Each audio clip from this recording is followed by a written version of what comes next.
안녕하십니까. 나를 위한 매일 수업 문헌학자 김시덕입니다. 오늘은 강원도 철원으로 가보겠습니다.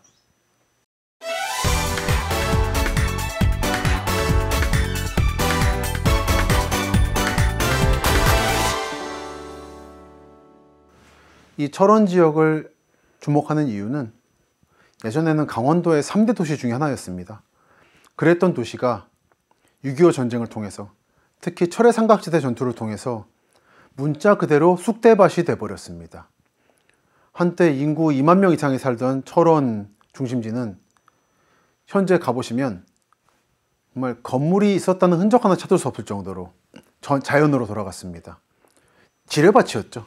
북한과의 제2차 전쟁을 대비해서 지뢰를 깔아뒀고 6.25 전쟁 당시에도 철의 삼각지대 전투 전후로 많은 지뢰가 매설됐던 지역인데, 그 지뢰들을 뚫고 1960년대부터 예비군으로 구성된 개척단들이 이 철원 그리고 경기도 파주, 연천 등으로 진출해서 다시 마을을 만들기 시작합니다.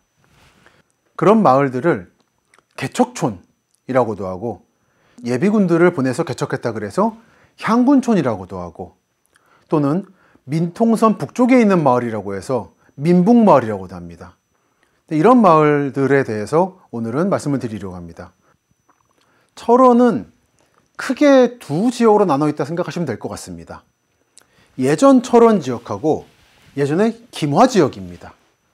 원래는 두 지역은 다른 지역이었어요.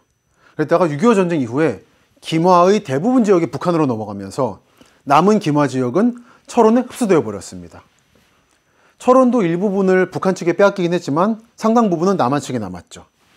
다만 철원도 피해를 안 입은 것이 아니고, 아까 말씀드린 것처럼 정말 문자 그대로 쑥대밭이 되었기 때문에 원래 철원의 중심지였던 이 철원 읍지역은 현재 사람이 거의 살지 않습니다. 자연 친화적인 지역으로 바뀌었죠.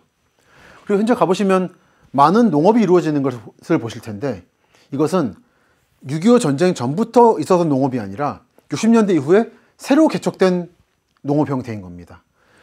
이 농어촌 공사 직원분들이 군인과 대동하고 지뢰를 제거해 가면서 보시다시피 이런 형태의 이런저런 농업용 저수지를 만들었고, 그렇게 목숨을 건 저수지 건설 끝에 철원 지역이 다시 한번 농업지역으로 부활했다 라고 하는 것이 여러분이 철원에 가셨을 때 보시게 되는 농업의 실상입니다. 그래서 철원의 원래 중심지는 철원읍이었고, 서울에서부터 출발한 경원선 열차가 서울경 원산 가는 열차가 현재 백마고지에서 끊겨 있습니다만 원래는 철원역까지 갔습니다. 여기서 열차가 분기해서 하나는 더 올라가서 원산으로 가고, 하나는 전기철도 전차로 바꿔서 금강산으로 갔습니다. 그것을 금강산 전기철도라고 하는데, 그 두 열차가 분기하던 철원역 주변은 현재 민간인 통제 지역이라 여러분들이 미리 신청을 하셔서 단체 관광을 통해서만 가실 수 있는 것이고, 여러분이 가서 보시게 될 철원역 풍경도 원래 것이 아니라 재현한 겁니다. 그만큼 철원은 쑥밭이 됐습니다. 근데 그러다 보니까 전쟁 끝난 뒤에 철원의 중심지가 옮겨옵니다. 동남쪽에 있는 이곳 동송입니다. 여러분들이 주변의 남성분들이 철원이라든지 이 강원도 쪽으로 병역 치료를 간다고 할 때 간다고 하는 철원은 이 철원읍이 아니라 동송입니다. 동송은 현재 꽤 큰 도시로서 자리 잡고 있습니다. 6.25 전쟁 이후에 한동안 인적이 끊겼던 민통선 북쪽, 이쪽은 전부 민통선 지역입니다. 그래서 보시면 제가 평소에 위성사진을 보여드리는데 오늘은 지형도를 보여드리고 있죠. 이 지역을 위성사진으로 보시면 아예 표시가 안 되거나 굉장히 모자이크 처리가 돼서 보기 어렵게 되어 있습니다.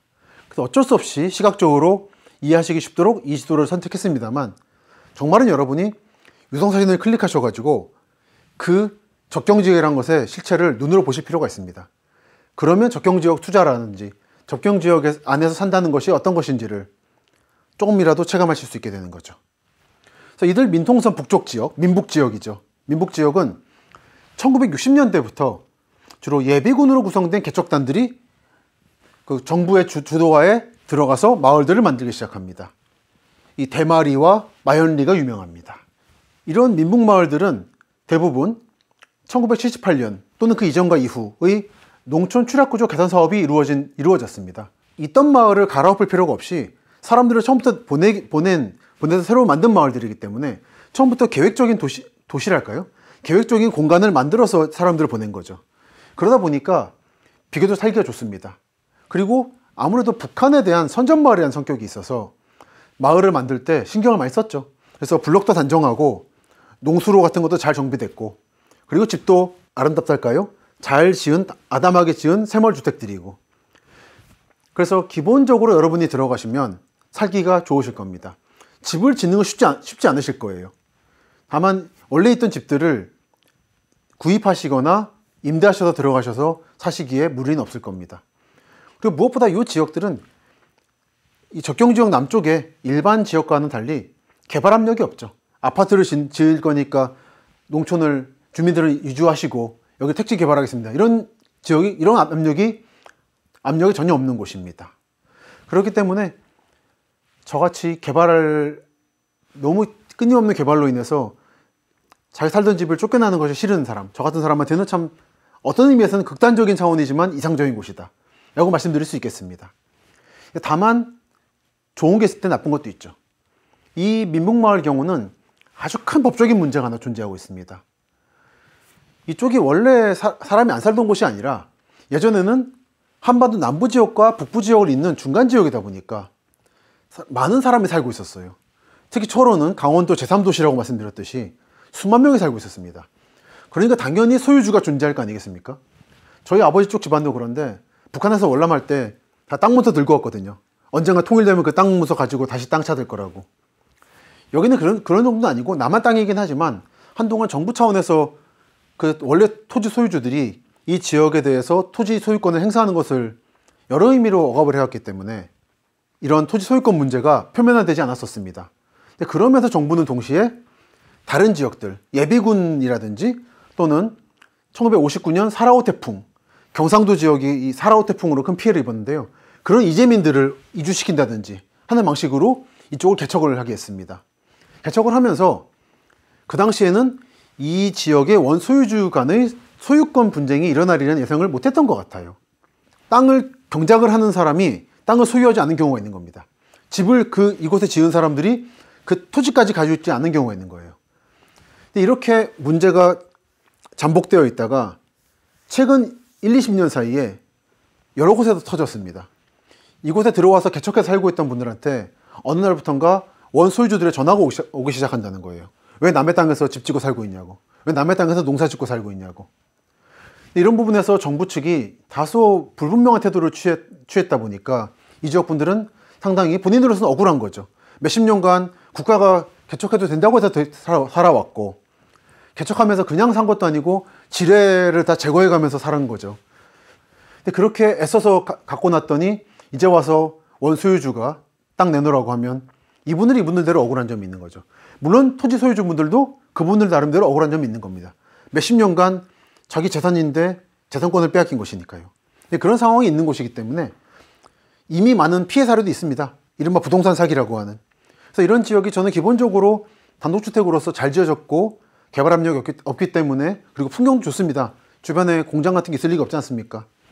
살기 좋은 곳이지만 그런 소유권 문제는 잘 확인하시고 들어가실 필요가 있겠다. 그러한 소유권 문제가 첨예하게 드러났던 곳이 이 마현리입니다. 오른쪽에 마현 1, 2가 있고 왼쪽에 마현 1, 2가 있는데요. 이쪽은 1959년 4.25 태풍 때 피해를 입은 경상북도 울진군 주민들이 이주한 곳입니다. 정부가 땅을 준다고 하니까 온 거죠. 그러니까 정부로서도 경상도는 사람이 많은데 이 철원 지역은 사람이 적으니까 이쪽을 이주시켜서 개척하면 좋겠다. 뭐 일거양득이라고 봤던 거죠. 그래서 이주를 합니다. 그래서 이런 집도 지으시고 사셨어요. 입주 기념비도 세우십니다. 없던 마을을 만들어서 입주해서 사신 것이다 보니까 이런 민복마을에는 비석들이 하나씩 있습니다. 근데 비석을 읽어보면 사연이 예사롭지가 않아요. 좀 잠시 읽어보겠습니다. 그대들은 알아야 한다.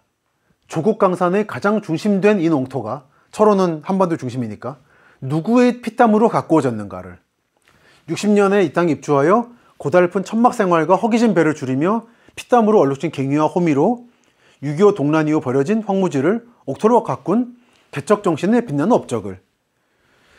이렇게 보면 그냥 우리 조상들 고생했으니까 잘 알아라 정도로 이해하실 수도 있는데, 이 배경에는 사실은 원소유주들 간의 소유자와의 갈등 문제도 존재하고 있는 것 같습니다. 한편 서쪽 지역입니다. 여기는 대마리라는 곳입니다. 보시면 백마고 지역이 있고 경원선 남측 구간 공사를 하고 있는데, 현재 이쪽은 공사는 하고 있습니다만 북한 측이 남한 측과 철도를 이을 의사가 전혀 없기 때문에 무의미한 공사를 하고 있는 중이죠. 그리고 두루미 평화정보화 마을, 몇만 명 살았던 동네가 쑥밭이 되면서 두루미가 찾아오는 빈당이 돼버린 거예요. 정말 극적인 철원의 변화를 상징하는 곳이라 생각합니다.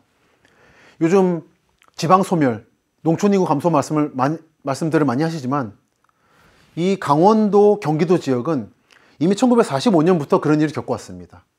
그 고민의 극적인 사례가 이곳입니다. 대마리의 입구에는 이런 비석이 있습니다. 피땀 흘려 개척한 땅 우리가 지킨다. 향군촌 대마리. 이게 예비군들이 개척했다는 뜻인 거죠. 그리고 이 사진이 향군촌 대마리의 현재 모습입니다. 근데 이 주변에 어떤 공장도 없고 난개발된 지역도 없는 이 마을 주변에는 뭐랄까요, 한국의 다른 지역에서 볼 수 없는 정말 조용한 농촌이 펼쳐져 있는 그 이상한 공백이랄까요? 한국에는 진정한 빈땅이라는 게 없거든요. 어떻게든지 텃밭이라도 가꾸고 조그만 비닐하우스라도 만드는데 여긴 그런 게 없어요. 처음엔 정말 낯설었고 다음에는 그 정적이 굉장히 기분 좋게 다가오더라고요. 그래서 이런 대마리라든지 마연 1, 2, 1위 같은 마을들을 여러분들이 찾아보시는 것도 좋을 것 같습니다. 현재 수십 개의 향군촌, 민북마을들이 존재하고 있고 그 마을들의 사정은 각각 다릅니다만, 최근에는 일부 이주민들도 접경지역 바깥에서 오신 분들도 들어가셔서 사시는 것 같습니다. 잘 판단만 하신다면 상당히 쾌적한 전원생활을 즐기실 수 있지 않겠는가 생각을 하면서 이 지역들을 답사해 보았습니다. 오늘 강의는 여기서 마치겠습니다. 감사합니다.